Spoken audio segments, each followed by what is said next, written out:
شروع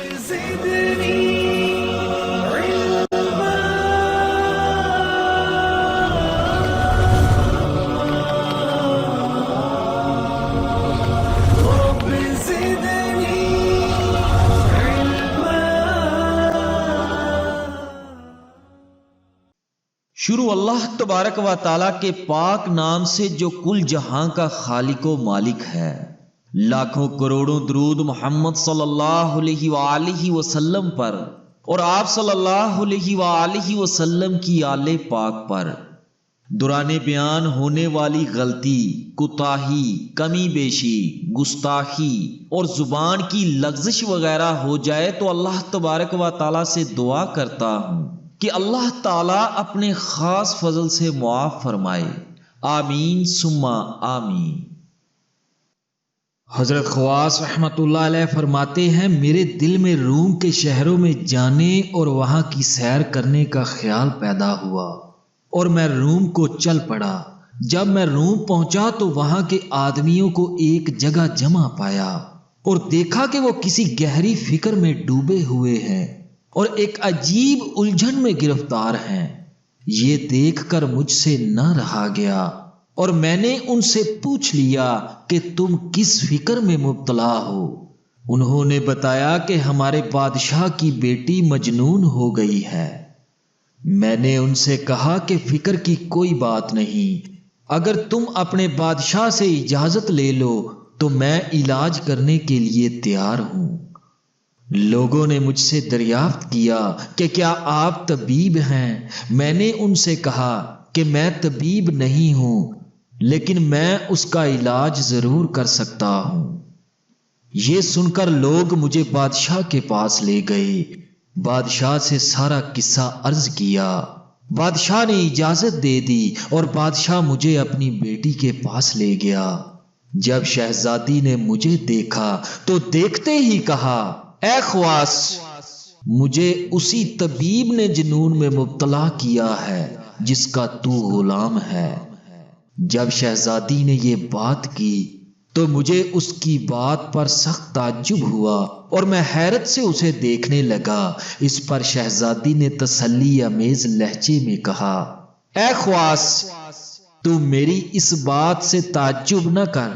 سن، میرے اس مرض کی ابتدا یوں ہوئی ہے کہ میں ایک رات اپنے عیش و عشرت میں مصروف تھی کہ دفعتاً جذب الہی نے میرے دل میں ایک انوکھی کشش پیدا کر دی اور مجھے اپنے قرب خاص کی طرف کھینچ لیا۔ ذکر الہی میری زبان پر جاری ہو گیا اور میں نے دنیا کی طرف سے کروٹ لے لی۔ میں نے ایک کہنے والے کو سنا، وہ انتہائی سریلے لہجے میں کہہ رہا تھا، کہو خدا ایک ہے اور اس کا پیغمبر احمد ہے۔ حضرت خواص رحمۃ اللہ علیہ فرماتے ہیں کہ میں نے شہزادی سے کہا، کیا تو چاہتی ہے کہ تو ہمارے اسلامی شہروں میں سکونت اختیار کرے؟ شہزادی بولی، اے خواص، میں وہاں جا کر کیا کروں گی؟ حضرت خواص رحمۃ اللہ علیہ نے فرمایا کہ میں نے اس شہزادی سے کہا کہ وہاں بیت المقدس، مکہ مکرمہ اور مدینہ منورہ ہے۔ شہزادی کہنے لگی، اے خواص، ذرا اپنا سر اٹھا کر اوپر کو دیکھو۔ حضرت خواص رحمۃ اللہ علیہ فرماتے ہیں کہ جب میں نے اوپر منہ اٹھا کر دیکھا تو کیا دیکھتا ہوں کہ مکہ معظمہ، مدینہ منورہ اور بیت المقدس ہوا میں میرے سر کے ارد گرد گھوم رہے ہیں۔ پھر وہ کہنے لگی، اے خواص، جو شخص اس جنگل میں جسم کے ساتھ چلتا ہے وہ بجز پتھروں اور درختوں کے اوپر کچھ نہیں دیکھتا، اور جو اس راہ کو دل سے طے کرتا ہے تو کعبہ معظمہ خود اس کے طواف کرتے ہیں اور اس کے ارد گرد گھومنے کو آتے ہیں۔ اس کے بعد شہزادی نے ایک نہایت ہی جوش اور مسرت کے لہجے میں کہا، اے خواص، اب دوست سے ملنے کا وقت قریب آ گیا ہے۔ حضرت خواص رحمۃ اللہ علیہ فرماتے ہیں کہ میں نے اس سے کہا، اگر یہی بات ہے تو تمہاری موت بلاتے کفر میں کیسے ہوگی؟ وہ کہنے لگی کوئی مذائقہ نہیں، ہر چند کے پوست ہڈیوں کی نسبت بلاد روم کی طرف ہوگی، مگر روح کی نسبت خاص جناب الہی کی جانب ہوگی، اور اس کا قرب مولا ہی کی طرف ہوگا۔ یہ کہہ کر وہ شہزادی مسکرائی اور دنیا سے رخصت ہو گئی۔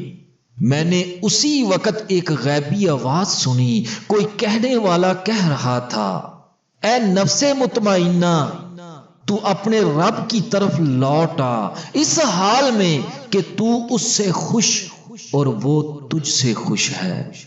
ناظرین گرامی، اللہ والوں کو اہل دنیا مجنوں ہی کہتے آئے ہیں۔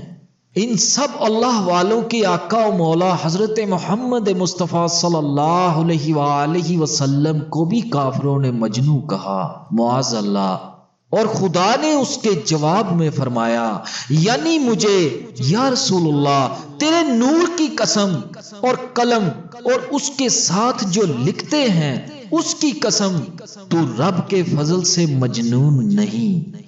پھر اس کے بعد فرمایا، ان قریب تم خود اور یہ بھی دیکھ لیں گے کہ مجنون کون تھا، گویا یہ خود مجنون ہے۔ ناظرین گرامی، ایسے لوگوں کے نزدیک دنیا کو اپنانا فرزانگی ہے اور دنیا کے خالق کو اپنا لینا دیوانگی۔ یہ بھی معلوم ہوا کہ رب تعالیٰ نے نیک عورتوں کو بھی بڑے بلند درجے عطا فرمائے ہیں، اور ایسی عورتیں قل هو اللہ احد والرسول احمد کا نغمہ سن کر مسرور ہو جاتی ہیں۔ اور اس واقعہ سے یہ بھی معلوم ہوا کہ اللہ والوں کو اپنے وصال کا پہلے ہی علم ہو جاتا ہے، اور وہ دنیا سے رخصت ہوتے وقت اطمینان میں ہوتے ہیں۔ اللہ تبارک و تعالیٰ سے دعا کرتا ہوں کہ اللہ پاک ہم سب کو نیک بنائے اور نیک کام کرنے کی توفیق عطا فرمائے، اور نیک لوگوں کی محفل میں بیٹھنے کی توفیق عطا فرمائے۔ آمین ثم آمین۔